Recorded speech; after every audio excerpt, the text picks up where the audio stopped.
Why, hello everybody. White. Squat happiness kiss. Oki, tanise, tanche, bonjour, hola.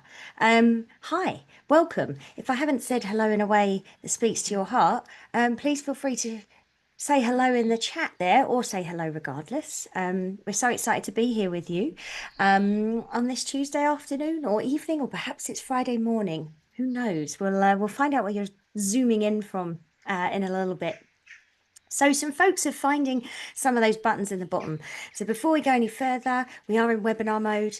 When thousands of you sign up for these, we can't have you in the meeting. It's just too difficult. So somebody's found the react buttons. So bottom of your bar, react, it's a heart shape. You can find a couple of key emojis there. You can let us know you're with us. Hey, hey. We can't have you on mute in this space, but please feel free to use the Q&A box to ask some questions, and we'll pose as many of them as we can to Jill and Dave as we get into it. You can also find a show captions button, or it might be under more with 3 dots, depending on what operating system you're on. And there you'll get it is AI generated, but a transcript across the screen of what's happening. And I think that's it for now. If you have questions or comments or concerns, or you need any support, please let us know in the chat and we'll do our best to support you as we go. So I'm going to share my screen and dive in to this magnificent learning opportunity. I'm always happy to be here with you. And it's the 20th of May. We had a little break because some of us were away doing some in-person professional learning. I'll touch on that in a second. But we're here for Claws, Paws and Jaws, resources for teaching about wildlife. We've got 2 incredible expert and experienced educators who are going to share with us later. But we're so glad that you're here. And wherever you are joining from, you are welcome. So my land acknowledgement today speaks to the fact that where I am in Sinixt territory, the people of the Bull Trout, which intercepts through Secwepemcúlecw, the homelands of the Secwepemc or Shuswap people. We have the Silch Okanagan who come up from the south, and the Tanaha First Nations are in the east of this area. But last week I was here with nearly 500 educators at the furthest eastern reach of the Shuswap territory in Treaty 6. In Banff, what's colonially known as Banff National Park, with nearly 500 outdoor learning educators. And this is how we closed that learning opportunity over 3 days, and 125 outdoor sessions and all of these things. And I think the lessons that came from our beautiful elder Sylviane Fox there, and from some of the work that I'm doing with local First Nations, is just a sense of community. We have an incredible community of people, and when we learn with the land and we listen to those lessons, we have the opportunity to build something incredible that is interconnected and woven. Wherever we are joining from, we have that connection to place. And so that's really just what's been inspiring me over the last little bit here, and I'm very grateful that you're all here. If anybody wants to share an acknowledgement or a moment of gratitude for their land or the people of that place, or something that's speaking to them, please feel free to share in the chat. A couple of things coming up that we're excited about. We've got one more session in our Medicine of Stories. If you haven't joined for these are really beautiful storytelling episodes hosted by the inimitable Monique Grace Smith. And Leona Prince is our final one in 9 days on May 29th. It's really a healing space of listening. And so we'd encourage you to join us if you like. You can go to outdoorlearning.com event. And links are going in the chat as well.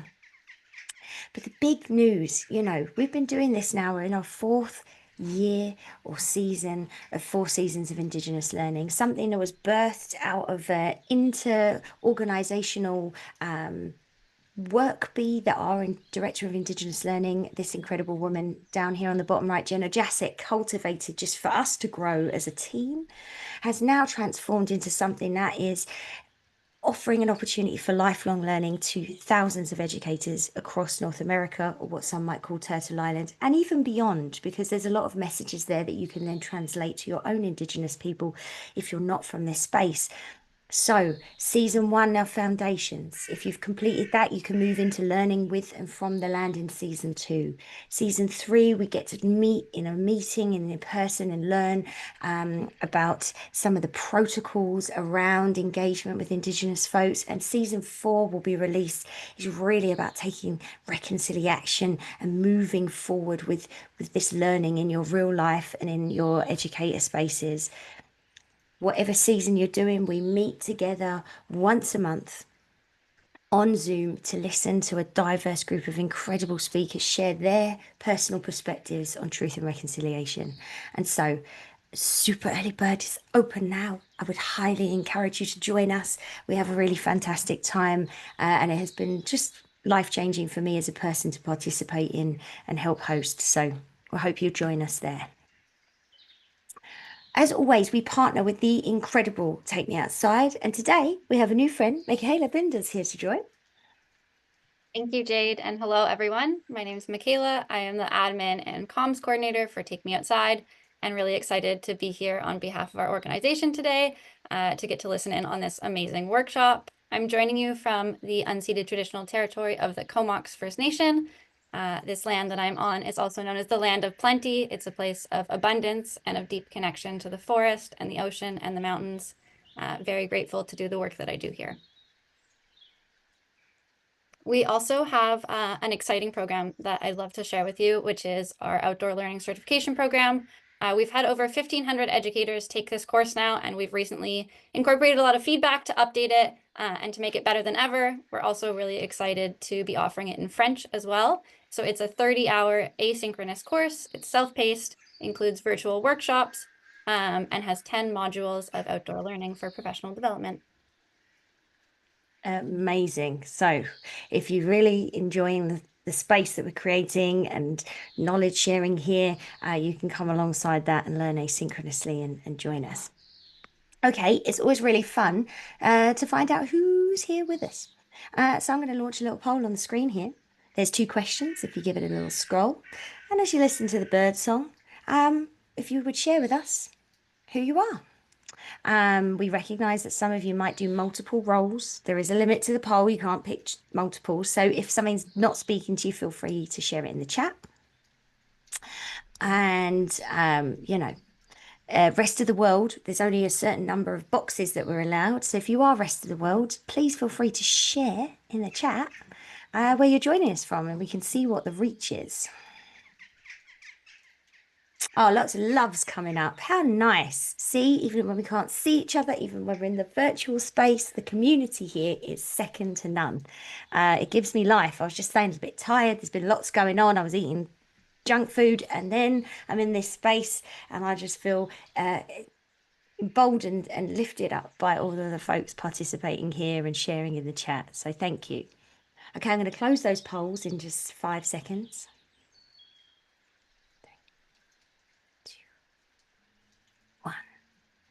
Okay, let's see how we go. Nearly 200 of you participated. I'm going to share the results. So we have every kind of educator that we could think of represented here with a strong, more focus on early childhood and some younger grades. And somewhere from everywhere. Okay, from all across the different parts of North America, and someone from 3% of you are from the rest of the world. So please share with us. We'll be really excited to see where you are. Okay, friends, we're going to get into it. I'm going to keep on moving. We can't do this work without partnerships and collaboration over competition any day.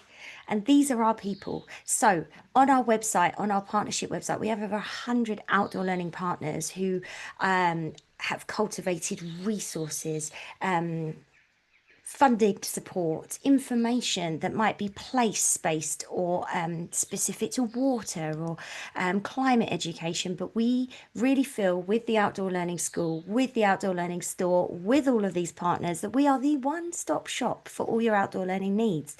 Obviously, we're doing that as a charitable nonprofit, and we really hope that you will join and support and continue on this work with us. So we just want to say thanks to all those lovely folks. Oh my goodness, we're here. It's time. And we have two amazing educators, Dave Quinn and Jill Jennings, are here to share with us, and they're going to share about this very cool predator learning kit that's coming in and all the resources and things you can do with it. Um, Now, I have had the pleasure of both learning from and participating in programs that Dave and Jill have created for WildSight and generally. And two greater folks out there in the world you could not find for having a deep connection to place and an ability to share with students in a way that excites their imaginations and is super, super curriculum connected. So Dave Quinn, outdoor educator, certified teacher, wildlife biologist who's worked with grizzly, lynx, fisher, badger, mountain caribou, and other local threatened and endangered species, and I believe is a friend to them all.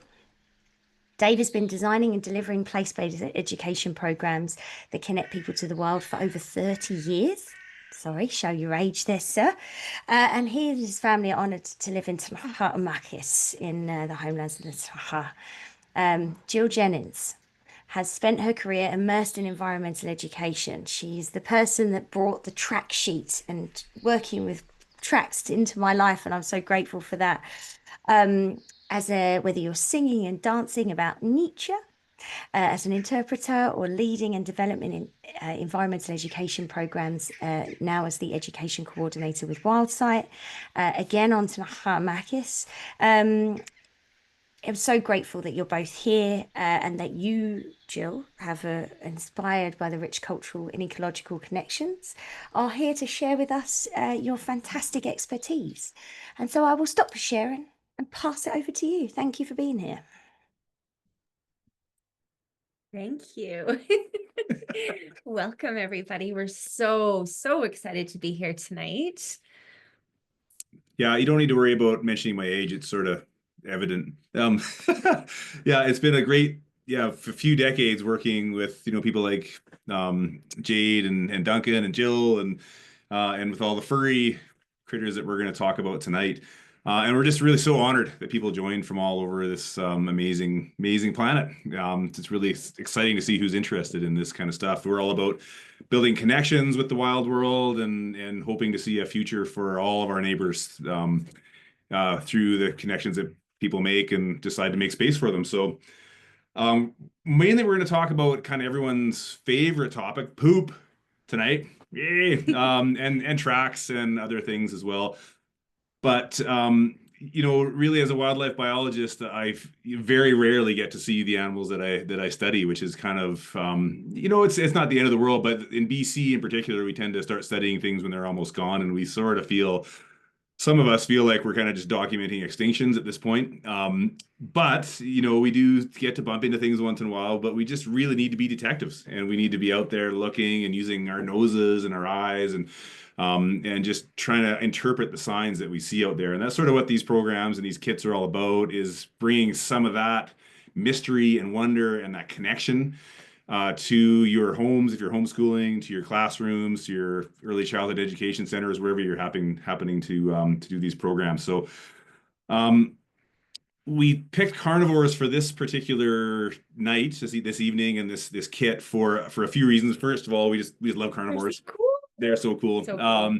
And they get a bad rap. They're always sort of the villains in all the Disney movies, and they're persecuted all manner all over all the time. But really, we're the kind of people that, if we see, maybe a fawn's been killed by something, or an elk calf, and then most people go to like, oh, Bambi, it's so sad. And I kind of go to like, whoa, that kind of means some wolf pups are going to eat, and maybe a coyote family is going to make it through the year. And so that kind of circle of life, really, the carnivores need some like support and some rah, which is kind of why we're here. Secondly, just I think everyone can relate that carnivores are a mysterious, compelling, suite of animals that are out there on the planet that we share this wonderful world with. One of the funniest examples and most compelling, probably everybody has this in their world. My wife's Baba, her like Ukrainian grandmother, 95 years old, had probably never seen a wolf in her life, but her entire apartment was full of wolf mugs and wolf t-shirts and wolf posters and wolf blankets, and she just loved wolves, and just had a real spiritual connection with them. And I think everyone has people in their life or just are people like that. So that's one of the other reasons we chose to focus on carnivores. And the other, I think, main reason really is that these carnivores play a huge role in dictating how ecosystems function. And we're just still everything in biology, we're still just learning how that works. And there was always this really simplistic understanding, starting from Farley Mowat. And if anyone ever like me grew up with Never Cry Wolf, and this understanding that wolves kind of preyed on the weak and helped control populations and everything. And that's a tiny bit of the story for sure.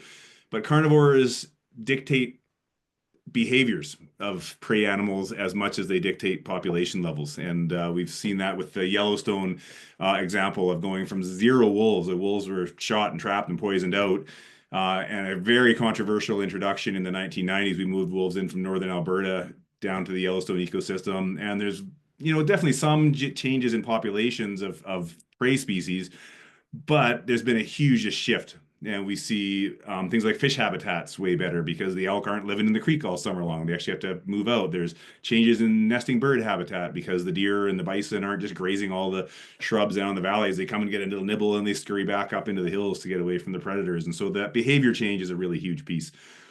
So we recognize that, people are tuning in here from all sorts of communities as well. So it might not be like Kimberly where I've had a bear in my yard every night for the last weeks, just kind of rummaging around. And, I've got a fox that lives under my sauna, and I've got skunks that come in and kind of stink up the place. And you might be living in a community like Kimberly. You might be living in a community like Calgary or Vancouver or Montreal, and you are still going to have coyotes and urban foxes and urban skunks and raccoons, and these predators find a way to persist. Not all of them, doesn't work for everybody, but a lot of them are really adaptable to humans. And so it doesn't matter where you're tuning in from, you're going to be able to find some signs of carnivores. So yeah, we're going to pass this over to Jill for a little bit of hands-on, I guess, virtual experiential education. Yeah, I think I'm just going to make sure that we're ready to go here. Before we go any further, we just want to again say welcome to everybody. I know we've got people from across North America and even further abroad. So thank you for being with us here tonight. And tonight we're going to focus a little bit, like Dave was saying, on the amazing carnivores and kind of highlighting some of the cool stuff that's going to be in our Claws, Paws, and Jaws resource kit. So we're going to learn all about the carnivores that share their wild spaces with us, and we're going to learn a little bit about how to bring that learning back to the classroom or wherever it is that you share cool nature information with either your kids, your families, your students. So it's going to be a really fun evening together. But before we get there, we just want to acknowledge where we are coming here from. And luckily, Dave and I get to be here together. We both live here in Kimberley, BC, which is the unceded territory of the Ktunaxa people. And it is a great honor that we are here tonight with you from these sacred lands. And we're so honored to be able to teach and to play and to learn on these lands and to track animals like carnivores. And a little bit about WildSight, for those of you who aren't familiar with our organization. We've been around for a while now. It's been about 37 years that we've been delivering conservation programs, education programs, climate action programs. And throughout that time, we have been able to increase the ecological literacy of over 100,000 kids, which is so incredible. So a big team of educators, such as Dave, myself, and a whole bunch of other amazing folks that deliver cool education programs across the Columbia Basin, helping kids to connect to the land and to really develop an awe and a wonder about the wild places that they call home. In our decades of delivering these environmental education programs and working with thousands of of not only kids, but teachers as well, has really given us some great insight into the resources and the tools that can help educators to bring these stories of these wild animals like carnivores to life, and to help the learners in your world and your family and your friends to just really develop a connection with those special creatures.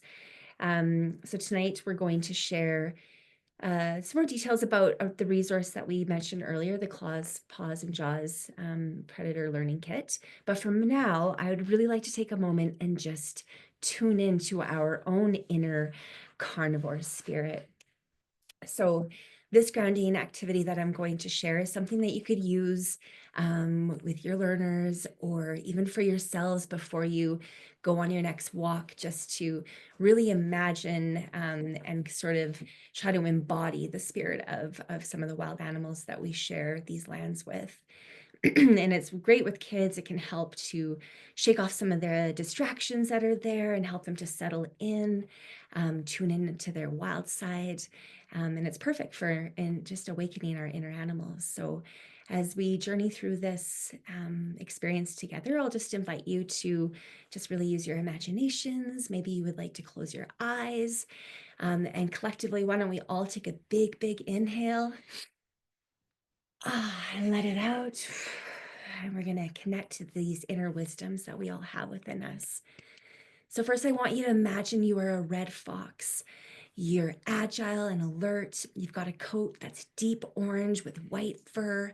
You're in a forest at dawn, and the air is crisp and it's fresh. You move quietly through the underbrush, your sharp eyes scanning the surroundings. Every twig, every leaf is a signal to you. As a fox, you are clever, you're quick-witted and resourceful. You trust your instincts as you weave through the trees, and you're aware of every sound. What does the forest smell like? What do you hear? Do you feel the coolness of the morning air against your fur? Now feel yourself shift. You are no longer a fox, you are a gray wolf. You're strong, you're steady, you stand tall on the mountain ridge. The wind is ruffling through your thick fur. You can see for miles the forest that's stretching out below you. The sky is wide open, and there's a sense of peace in the solitude. As a wolf, you are part of a pack, yet in this very moment you stand alone, feeling the power in your own quiet strength. You're fiercely loyal, you're protective and wise. How does the ground feel beneath your paws? Can you sense the other members of your pack, even though they may be far away? Now feel yourself become a black bear. You're large and powerful. You've got thick fur and a steady presence. You're near a river, and its waters are flowing gently beside you. The sun is warm on your back, and the earth feels solid beneath your paws. As a bear, you are grounded, you're patient and wise, and you move with intention. Every step is a reminder of your connection to nature. You're not hurried, for you know that the world moves at its own pace. Now feel yourself growing into the form of a cougar, a large cat with graceful, powerful limbs and a quiet confidence. You are alone in the mountains. Your eyes are scanning the horizon. You move with purpose and power, every step deliberate and controlled. As a cougar, you are both fierce and solitary, confident in your strength. You feel connected to the vastness of the land around you. How does it feel to be such a powerful predator and to move so silently and precisely with such confidence? Now imagine you're a bobcat, solitary, stealthy, and strong. Your tawny spotted coat blends perfectly with the surroundings.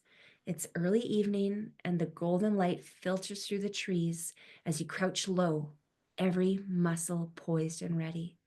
As a bobcat, you are patient, focused, you're confident in your quiet power. And what do you see as you peer through the brush? How does the earth feel beneath your paws? Can you sense the calm strength with you as you wait, alert and ready? Finally, shift now into the form of the coyote. You are small, clever, and adaptable. You are in the wide open plains, the night sky above you, and the wind at your back. You are playful, yet perceptive, with a sense of humor and a deep, deep connection to the rhythm of the lands. As a coyote, you are known for your adaptability, your intelligence, and your resourcefulness. You move with a lightness in your step, always alert and curious. What do you notice as you roam through the landscape? How does it feel to be playful and quick-witted and ready for anything? Now slowly begin to return to yourself, bringing with you the strength of the wolf, the wisdom of the bear, the agility of the fox, the stealth of the bobcat, the grace of the cougar, and the playfulness of the coyote. Feel how these qualities can live within you and how you can call upon them whenever you need them. And take a deep breath in once again, feeling grounded and centered. Now that we've tapped into our inner animal wisdom, I'm going to hand it over to Dave, who's going to give us a deeper exploration into the world of predators and how we can bring those insights into the classroom. Woo! Thanks, Jill. This human form seems so limiting when you put it that way. That's a super powerful tool, that visualization. You do such an awesome job of it. Thank you. Such a neat way to build that connection is to see if we can get students to tap into those connections of some of our wild furry neighbors. I mentioned this earlier on. I've been really blessed through my life to almost 30 years working as a wildlife biologist for various studies, and it's kind of a little bit of a roller coaster of sadness and excitement, but it's just so many life-changing experiences. This first image here is swift fox census I did with the Calgary Zoo, and Grasslands National Park, Cypress Hills Provincial Park in the south part of the prairies there as well. And it was pretty cool because it was the most successful carnivore reintroduction to date. And this was back in the year 2000. So hopefully there's been some things that have been more successful since. But these critters were wiped out when European colonists showed up and all of a sudden didn't like having things like wolves and grizzly bears coming after their cattle when they were trying to get these cattle farms started. And they would leave out poisoned bison carcasses and cattle carcasses. And of course, the first things to go were the scavengers, these little tiny swift fox. These things are so tiny. They're the smallest fox in North America. If you put your little pinky out, their noses are about the size of the end of your pinky finger. And they're just the cutest little things. They're nocturnal. They just lope along the prairies at night and eat grasshoppers and small mammals and things like that. But they're very easy to work with. They're so small, you don't need to worry about them killing you, which is nice, although I'm sure one could if it really wanted to. The animals are so tough.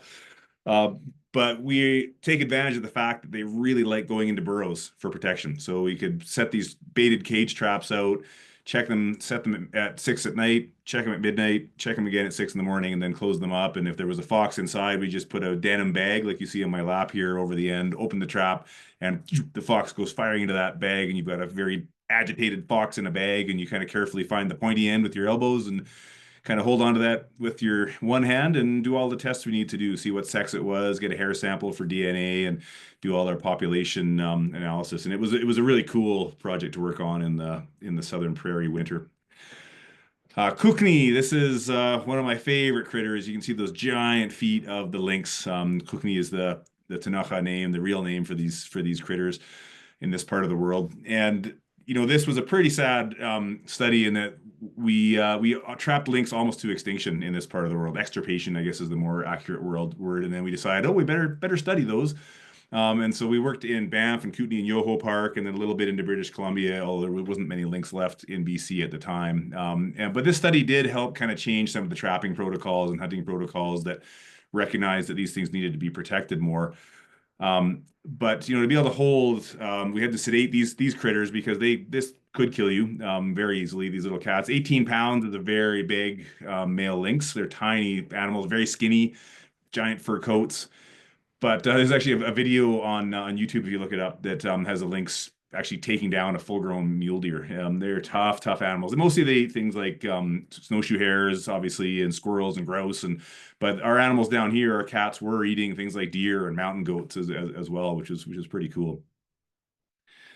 This is an interesting photo. I'm sure people are scratching their heads and coming up with guesses. This is bear biologists going into a bear den, and we're very safe. We have work safe protocols. We have to attach a rope to each leg, and if the person starts kicking and screaming, we drag them out. We've kind of located this bear den with a collar, and this is a black bear den, and one of the most powerful moments of my life. We're working on a grizzly project in this part of the world, and grizzlies are not doing super well down here. They tend to get killed on the railway tracks and on the highways and by poaching and people kind of quote unquote defending property. So we were trying to find ways to protect really important pieces of habitat for them. And if we trapped a black bear, we'd put a collar on it as well, just to see if we could get some different information out of that. And we try to save these collars because they were $10,000 back in the day in the kind of mid 2000s, these GPS collars. So we'd knock them off, but sometimes they'd be in the den already. So we got to crawl into a den with a sleeping 300-pound black bear. And it was just so cool that this big guy had made his little bed out of bear grass and pillows and stuffed all the little nooks and crannies full of bear grass to stop the drafts. Really powerful connections with wild animals. Lately, we've been trying to keep grizzly bears around by teaching them lessons. And this is a huge male grizzly bear, 600 pounds, the biggest grizzly bear we've worked with in this part of the world. Dr. Michael Proctor is kind of the local bear expert in the southern Kootenays region of British Columbia. This bear was getting into trouble on people's farms down in the kind of Yak area between Creston and Cranbrook in southeastern British Columbia. And these bears just get killed. They eventually go to the wrong farm or make too much of a mistake and someone just shoots them. And so we've tried to work with landowners to get them to phone us when they have a problem bear, and then we try to teach it a lesson. So if we can make that connection with landowners, build some compassion, build some patience, build some alternative solutions rather than just shooting things, we can do some pretty powerful things. So we would trap this bear. In that bucket there, it looks like a scene from Mad Max or something, but there's an RCMP officer with a real gun, with real bullets, and just in case things go sideways. But also Dr. Proctor and the conservation officer with rubber bullets and bear bangers. And the idea being the next time this bear smells humans or hears dogs barking, we also have some Karelian bear dogs bark at him in the cage there. He turns around and goes the other way, and this bear stayed alive for another 2 years. It totally worked. Super exciting. I've also done some really dumb things in the name of wildlife biology. So it's just been a really incredible part of my career, and probably one of the most spectacular things I've ever done is spend time with wild animals. I really like the newer stuff that we're doing though, where we're not even letting the animals know that we're studying them. So this is kind of gross. This is fermented cow's blood up on the left there and rotten fish goo down on the right. And what we're trying to do is bring carnivores, the grizzly bears in this case, in to a fake grizzly bear kill. If a grizzly finds something dead or kills something, it'll bury it so nothing else eats it. So we'd make these piles of stuff and soak it down with fermented blood and rotten fish. And then the bears would come for miles. And we'd check these sites every 2 weeks, and there'd be like a black grizzly bear and a blonde grizzly bear and a black bear and a blonde black bear and a white colored black bear. And we'd send all his hair into the DNA lab in Nelson, British Columbia, one of the high-end DNA labs on the planet. And they tell us how many bears, how they related to other bears, how many males, how many females. Really cool information you can get without animals even knowing they've been studied, which is kind of the goal. This is SWA. So another thing we're doing a lot more recently is camera traps or motion activated cameras. And I've worked with a couple of projects with local schools with this too. This is really cool. It doesn't matter if you live near a wilderness area, your school's near a wilderness area, or if you're downtown Montreal and you're near a park, you can put these motion detection cameras out and you'll hit raccoons and skunks and probably weasels and all kinds of small mammals and all kinds of birds that you have no idea are using that area. It's a neat way to build some connections with kids. On the tree behind the cougar there, you can see some barbed wire and a bit of roadkill elk. We have a terrible amount of roadkill in this part of the world. Faster traffic, more people, thousands of animals get hit every year. And so we'd use those animals when we found them to bring these carnivores in to see if we get pictures of them. And again, they don't even know they're being studied or documented. This was just an inventory to see what was in an area that they were proposing an open pit coal mine in. It's pretty amazing once you spend an entire winter with cameras out across the landscape. Again, Kootenay, the lynx, one of my favorites. Skinkookts, and again, my Tanaka pronunciation is not not great, but I'm definitely working on it. The trickster, there's so many coyotes. Coyotes are very adaptable, and people might remember some of the challenges Vancouver had in Stanley Park, and Calgary I know has a good population of urban coyotes. Probably at most Canadian cities anyways, and northern US cities that probably have coyotes living in the city. This little character here, Mayuk, is the weasel, also known as a marten. And we didn't get tons of pictures of these. These are still trapped. We have an active trapping policy here in British Columbia. People can set up trap lines, and so you have to go to areas where there's not active trap lines to find a lot of these. Because the weasel family, this is another member of the weasel family, Ashklu, which is Ashklu, sorry, is Wolverine, just the biggest, baddest of the weasels, and they are so tough. They cover hundreds of kilometers, go up and over mountain peaks, and they just look for dead stuff. They're the ultimate scavenger carnivore. Very easy to get to come into the rotting meat smell, but I think I got over 2,000 pictures of this single Wolverine on this study because he just would move into a site and spend a week there. They'd climbing up and down the tree trying to get the rotting elk head or the leg off the tree, and then would finally get the leg off the tree and then spend another week eating it, and they'd move on to my next site 5 kilometers down the valley in like 20 minutes. It's pretty amazing to see where this guy went. On the other hand, this is the only photo of thousands and thousands of photos over an entire winter of a wolf that I got. There was a pack of at least 7 wolves. I would see their tracks every day, but they are so persecuted by humans. They get shot, they get trapped, they get poisoned. So I had lots of times when the wolf tracks would be heading into my camera sites, and then they'd turn around and go the other way. And even this is a young wolf, and it's like, I think I'm out of here. I just barely got a picture of him. Really lucky to get the one picture. And then we always pulled our sights out for this kind of study in the spring when the bears wake up. This is a grizzly bear, because this is always the last picture you get on your camera. The bear's like, I wasn't there when I went to bed. I wonder if I can eat it. And they always chew on it and rip it off the tree, and we have to go collect everything and put it back together. Quite a sad project I've worked on a lot, both from a science perspective and a conservation perspective, is mountain caribou. And again, we have probably the most abundant big animal in the southern part of British Columbia in the mountains was caribou. Nachni is the Tanaka name for it. There have been tens of thousands of these things. And in less than 100 years, we've gone from tens of thousands of caribou to none. We have no more caribou left here in Kimberley or the South Selkirk. This is South Purcell Mountains here, the South Selkirks, South Rockies. There's still some herds hanging on in the central part of the Columbia Mountains, but they're not doing very well either. The counterpoint is we have tens of thousands of elk. We've introduced elk, we've brought elk in. There were always some elk here, but they've really benefited from climate change, less winters, less severe winters, and habitat fragmentation, where we change the old forest that the caribou loved into young forest that the deer and the elk really like. So big changes in this part of the world, in every part of the world for the furry neighbors. But our main goal of these programs and this presentation tonight and everything that we do at Wildsight and the Outdoor Learning Store is just to build connections so that one day people can still see things like this. This is a wild grizzly bear in the upper Spilamachine Valley, north of Golden, or I guess west of Golden in British Columbia. And just, most of the world doesn't have grizzly bears left. And even the United States, we got a lot of folks tuning in from there. The state animal of California is the grizzly bear, and it's on their flag. And the last grizzly bear in California was 1922, I think. And so, we're very lucky in, big chunks of North America still, big chunks of the world, that we have lots of wild, and we need people to care about it and be connected to it to keep it around. And as mentioned, you just don't often see the shy critters like the carnivores. So this photo here, we've got a grizzly bear tracks just to the left of the boot, moose tracks right beside there, and looks like some marten tracks kind of scooting through. And this is the sort of thing that it'd be really great to bring these sort of detective pieces and these creative thinking pieces and these discussion pieces into classrooms and into learning centers and into just people's lives to think more about the neighbors. Scat, this is again, everyone loves looking at photos of poo, I'm sure. Definitely a biologist thing. At one point I had many points in my life I've had freezers. My freezer's full of lynx scat or bobcat scat or fisher scat, whatever I happened to be studying at the time. And when it's quiet in the winter, we pick it apart and try to see what the animals are eating. So we can learn a bit about how healthy they are. We can learn what they're eating. We can, learn a whole bunch about them.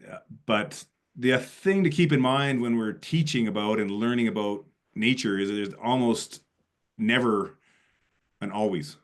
And so, often on the right, cat poo, cat scat is normally kind of twisty and pinched off at the end. Anyone who's cleaned the litter box lately is probably familiar with those. And on the left, we've got wolf poo, which is, usually full of bones, big chunks of all that white stuff in there. Those things grind up the bones and break the bigger bones to get all the stuff in the inside. In the center is a coyote scat that's just probably been there all winter and has been just bleached away and rinsed away, and all that's left is like a hair ghost of a poop. So it just was full of hair and bits of bone and everything. And generally, dogs have sort of rounded, hair-filled, chunky bones in it. Cats are kind of twisty and very rarely have hair in them, actually. They're usually, cats are quite picky eaters.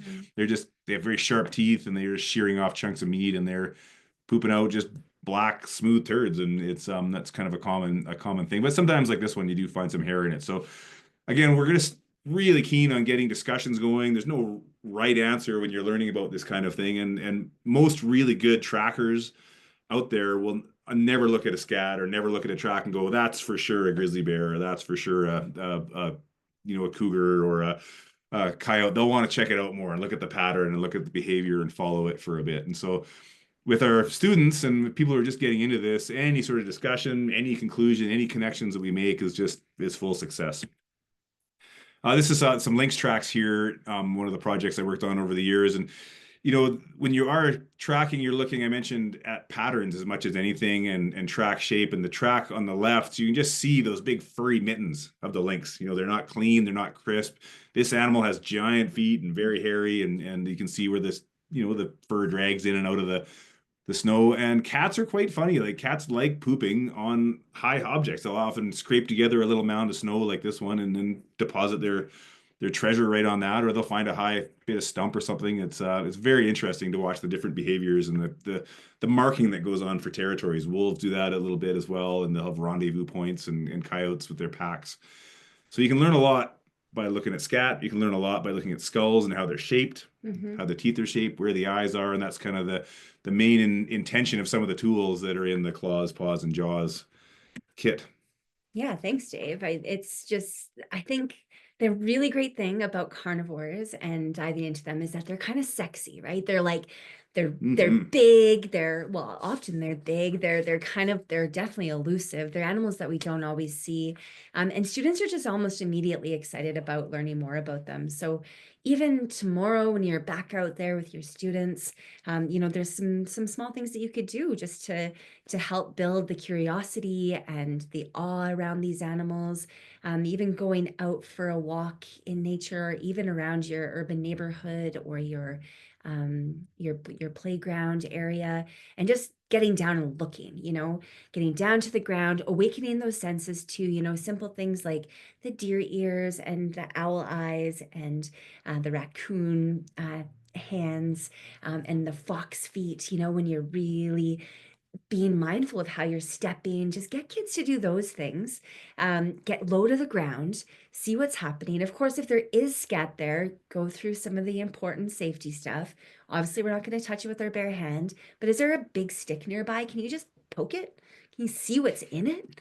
And beyond the scat, is there anything else going on?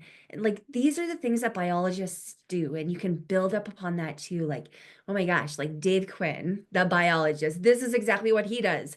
He pokes I the poke a scat. lot of scat with sticks. Totally. And he gets out his ruler and he takes a picture. So just really easy things that you can do with the kids. Maybe you want to do a research project. Maybe they want to write a story, thinking about some of the animals we talked about tonight, and that are included in the Claws, Paws, and Jaws resource kit. Maybe they just want to write a little story about a day in the life of a wolf. What does that look like? What does that feel like? How hard is it to be one of these big carnivores, and build up that the compassion for these animals, the curiosity about them. That all is going to help our learners to become future conservationists and future carers of this precious planet that we live on.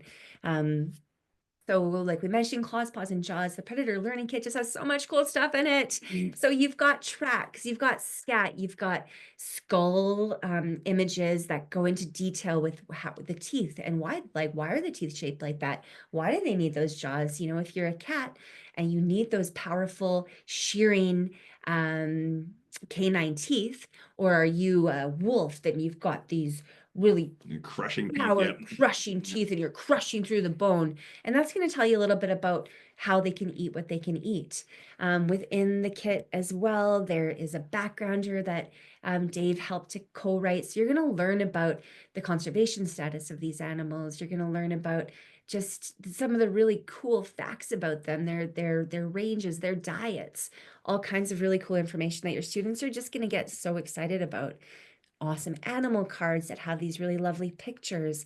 Again, just some really cool tips and tricks and little tidbits about these wild creatures. And just all of these things just can really help to bring the learning to life, especially as a lot of us are in places that you're not actually going to find these in the wild that often. As Dave mentioned right at the beginning, these carnivores are often elusive. In all his years as a biologist, it's very rare that you've actually seen the animals, but sometimes we will be lucky enough to see what they've left behind and will allow us to do some of that detective work.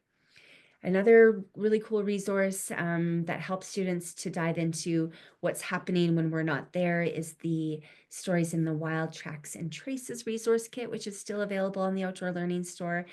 So another really great kit that includes tracks, scat samples, an ID booklet, and then a big, wonderful sheet that tells the story of what's been happening when we weren't there. So some really great tools to use with students in your classroom and beyond, and easy to pack up in a backpack so that you can really bring this learning to life. So this is some kids that were out just 2 weeks ago with Dave, Yep. as he was bringing these the resource to a classroom and using them with kids, and they were so excited about just like handling the scat and the tracks. Like it's the coolest thing when you get to interact with these things that way and in a safe way. You know, the idea of carnivores for young kids especially could be a little bit scary, and this is really a good way to introduce those animals and to create that awe and compassion and curiosity. Well, and the second you place a latex poop on a trail and then you pick it up and you sniff it, and the kids go wild, and I still have kids that come out to me years after doing similar programs that just like, remember the time you picked up the poop? And it's like, so it's just one of these weird hooks that is just, it's a neat conduit into trying to learn more about the world around us. Absolutely. And that sort of does it for our presentation. So now we're open to answer any questions that folks might have. And yeah, we're just excited to have brought some of these amazing insight into these wild animals that we all share these lands with. Thank you so much. Wow, such a lot there. And I was really going in on the finding my animal that spoke to me and just embodying that. So that was a really beautiful way. And building a relationship, having students really start to feel into that and maybe change their perceptions of certain animals. That's incredible. And of course, some of those photos, Dave, woo, what an incredible experience you've had. Anita is wondering, what grade curriculum is the kit designed for? Yeah, so we've got it designed for K-7 specifically. So there's some modifications and extensions in there that you can use to adapt for that range of learning. Yeah, and I think if you, for example, had an upper level like grade 10, 11, 12 biology even, or outdoor skills or geography, the sky's kind of the limit with some of those track samples and scat samples in terms of how much depth you wanted to go in. So you could extend it to that too, I think, for sure. Melissa's asking, can you use the tracks to make prints in soil or snow, or would it damage them? No, they're made of latex. They are not damageable really unless you put them in a fire. But I've thought about that a lot, and it's really hard to make good tracks in snow. You need just the right consistency of snow. But what tends to work really well, and most schools will have this, especially right now, it's May long weekend. It always rains in the Kootenays, and the edge of parking lots seems to collect this really fine, clayish, siltish mud. And when that's wet, even if you could get it a bit wet, you can make really good prints with these things. So you need to kind of experiment a little bit with like soft sand, or soft mud sort of thing. It's just not really easy to make great prints unless you have a really good substrate to make them in. But it's definitely possible. So that's a really good question, and I think it's something you can do for sure. Because it'd be fun to send your students out to make stories in the mud, and then bring the other students over to try to figure out what happened. And it's would be a really cool extension to do. I've actually definitely done that, and it is fantastic. And then you're getting, if you're looking at English language arts, they're starting to hit some of those curricular points about, you know, embedding story if you're in BC, or across all of them, of being able to articulate and describe things as they go. So that's great. And someone said that they think that study and poop is for all ages and tracks and things, and obviously KG7, but I've definitely also used the kit for older students as well, and had them maybe lean into the research themselves, or cultivating. So yes, feel free, don't feel limited. If you're an older educator, feel free to dive in and adapt for your age. Yeah. I'm trying to find the questions. They're coming in over here. Biologist question, Dave. Judy asked, do the elk where you have a chronic wasting disease issue happening? That's happening in Black Hills, South Dakota for them. And I wondered if you had any insight there.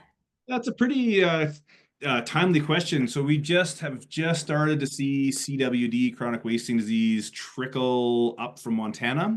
So we've been doing a really intensive hunter head collection program for the last few years here in the southeast corner of British Columbia.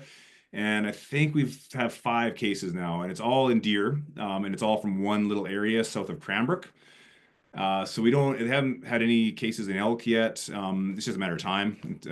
And the Ministry of Environment that manages all the kind of hunting and wildlife issues is trying hunting pressure. So they're trying to give out all these hundreds of tags to bring the deer population down in that zone, to try to minimize the spread. But we have some really challenging issues. The highest density of deer, I think, on the planet is in the city of Kimberley.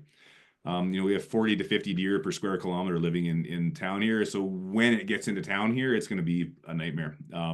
So it's not in the elk yet, thankfully, and it hasn't spread much yet, but it's here, and it'll be really interesting to see. There's lots of areas that do have endemic CWD, and it doesn't, to my knowledge, it doesn't wipe everything out. It just changes populations for sure, and will have an effect when it first shows up. So it's a good question. Mm. And obviously it's not nice to think about, or, you know, some of these things feel quite heavy, but, you know, there's a potential, perhaps maybe some of our older grade educators here who can look at the sort of modeling some of this, or looking at where there is researching, where there is sightings or things, or mapping, or graphing this and using this as a math or other science project for folks to lean into, and what methods or things are happening to improve it. So there's like all kinds of ways that you could, you know, share these things, and then perhaps reframe them as what action can we take and things like that. For sure. Yeah, I think the resource kit itself is really a good stepping stone, even just for us as educators to have in our back pocket, to refer to learn all the background. You know, Dave provides so much in there just from his own experience working with all of these animals. So certainly you could take what's in there and then, like you said, apply it in all these different contexts and ways. I think the activities that we have in there are sort of aimed at the lower grades, but absolutely 100%, like carnivores are cool no matter what age you are, and poop obviously too. Absolutely. A very enticing gateway, says Anna. Love that. Okay, there was Jolene was asking, can you get a custom kit of animals specific to your region? That's not a thing right now, yeah. Right? But Not that we have. So I think I don't know specifics about what else can be brought in. So we did try when we were building the kit to include as many animals that could be found in as many areas, especially North American wide. But obviously there's some that are featured that you may not found in your specific region. Not to say though that you couldn't do, I think, yeah, I'll leave it there actually. That's Mm. And somebody's asking about the price of the kit. And I can answer that. The Predator Learning Kit is actually on sale right now for $395, which has 2 engaging lessons, information worksheets, games, replicas, a track pack, a scat pack, a resource package, a scavenger resource package, the Claws, Paws, and Jaws backgrounder, the Claws, Paws, and Jaws games, clipboards, and a recycled backpack in order to put all the things in. So if you got to hit up whoever your person is that does your resources, right? And look out there, or look onto our partner page if you're looking for funding. There are some opportunities there where these kind of things really can be such a great educational tool that could be used across different classrooms or things. Yeah, maybe a little knock on the administrator's door if that's something you're looking for. Oh yes, and our behind the scenes wonder person Duncan is saying that if you are looking for a customization and we don't have it, we can probably support you in that because of our connections there. So please reach out, info@outdoorlearning.com, and we'll support you best we can. That's all the questions that came in this moment. I just love the concept of what this kit does and the way that it brings the big into the room, the way it inspires imagination, but also it's a deep earthy connection to the science and understanding of the species that we might encounter around us or perhaps don't encounter so often anymore.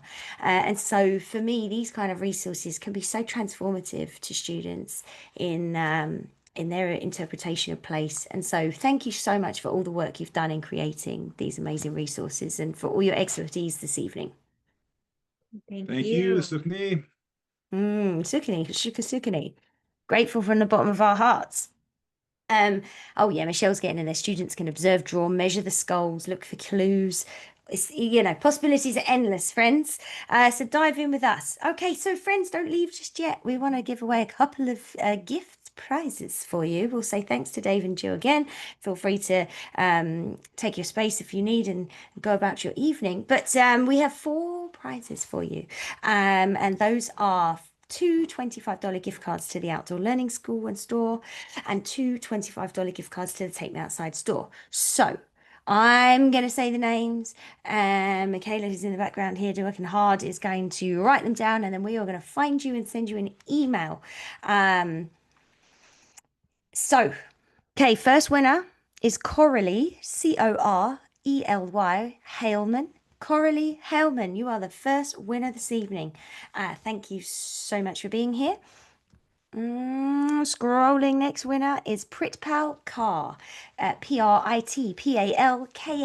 Pritpal, you are the second winner of the $25 gift card to the Outdoor Learning School and store. Okay, we're doing a big scroll here. Next winner for a Take Me Outside gift card is Hue Wang. Sorry if I've not pronounced that correctly, but that's Yuewang. Hue Wang. Thank you so much. You've won. And my next scroll is Arne Huska. So AHNEHUSKA. Arne, you are our 4th and final winner. To everybody, thank you for being all 200 and plus of you. Thank you for being a part of this community. And if you're watching the recording, you are important too. This is a very special place that we all get to inhabit together, even in our little boxes. Thank you for showing up for outdoor learning. Thank you for showing up for the planet, and we wish you a wonderful spring. Hopefully you'll join us next week for our penultimate workshop, and the following one, 2 fantastic workshops with Indigenous speakers leading us into Indigenous History Month for June. And again, if you want to join us for some lifelong learning and sign up in preparation for that special month for our 4 seasons of Indigenous learning or any of our other learning courses, please join us at outdoorlearning.com/event. We appreciate each and every one of you. Good night.